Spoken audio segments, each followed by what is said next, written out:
আজ বলবো গমকের কথা। সেটা বেশ নাভির থেকে দম নিয়ে বলতে হবে। প্রথমে একদম আস্তে ধীরে আ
এইভাবে ধা পা, আবার পা থেকে সাউথ দিয়ে ফেরত যেতে হবে এবং কোনো সময় এই চোয়াল নড়বে না।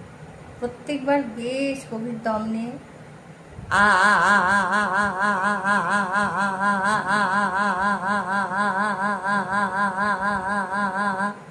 যার যতটুকু হাঁ করলে আকারটা ভালো হবে ততটুকুই গোল হাঁ করতে হবে। প্রত্যেকবার নাভির থেকে দম, এটাই বলার ছিল। সুন্দর করে এটা করলে বেশ গলার ওজনও বাড়বে এবং ক্লাসিক্যালে আকারও মনে হয় খুব ভালো হবে।